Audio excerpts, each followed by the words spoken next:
This week has been a trip, and I want to take you through it. For this video, I'm going to walk you through all of the signs I received throughout the week, how I interpreted them, how I feel that signs make my life so much better, and the absolute importance I place on writing down and tracking all of the signs that I receive. So regarding this week, it all starts with me pondering my future, questioning what it is exactly I am going to do. I had been thinking about how I wanted to reread The Alchemist, as I generally felt that when I had read it, it provided me with a lot of guidance and comfort about my confusion over the future. As usual with these kinds of things, although I felt like I had to reread The Alchemist, I kind of put it off. I never took action on it. It was just a thought that lingered in my mind that I would one day address. Little did I know that the universe would address it for me. I was on the train to work, and as a part of my commute, I have to transfer at one of the stops. So I got off the train at my usual stop,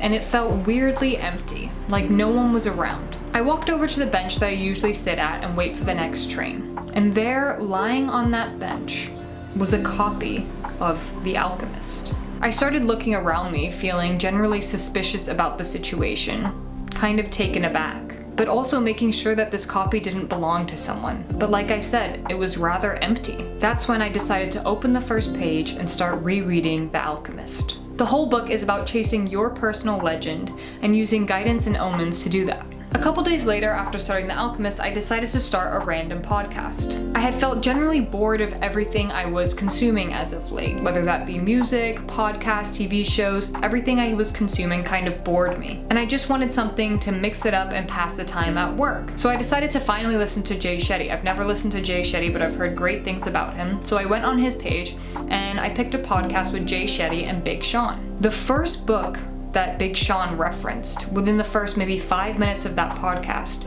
was The Alchemist, specifically referencing how The Alchemist taught him to interpret omens in his life and use them as a guide. Some signs feel so powerful to me that when I receive them, I almost freeze. I stop what I'm doing and almost laugh as if to say, did that really just happen to me? As if to say, you're being way too obvious about it. Oftentimes, I just take a second to sit with the energy that I'm feeling. It's almost like a deep stillness and clarity, and then I accept the sign and move on.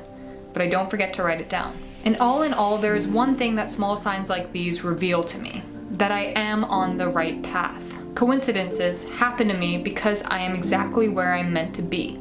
It wasn't an accident, I'm just in the right place at the right time. Every single coincidence is a confirmation of that fact to me. I think a lot of people receive signs and omens, but I also think a lot of people are too consumed by their mental chatter to even notice them. Or people end up wondering way too much about their signs, asking themselves, is this a good sign or a bad sign? Does it mean what I really think it means? Or does it mean something entirely different? For all those questions, I have 3 responses. 1. What does the sign feel like intuitively? What was your gut instinct or reaction to the omen or the message? Most likely that is your intuition trying to decode and understand the message. Listen to that and try not to overthink it. Sometimes a sign or a coincidence occurs and it is for no reason other than to say that I'm exactly where I'm meant to be and that I'm on the right path. It's just a bit of reassurance. 2. By overthinking your signs, you're essentially stripping them of their most important feature. Signs are meant to be intuitive, guiding, and stress-free. So stop fretting over the meaning and allow them to come to you freely. Let go and place your trust in the universe. Oftentimes we also keep asking for signs over and over and nothing responds. The sign will come to you when you're not constantly asking. Just let them freely come to you. Watch what happens when you finally stop asking. No matter what, even if you don't understand the sign, write it down. Track all of the insights, signs, and guidance that you receive.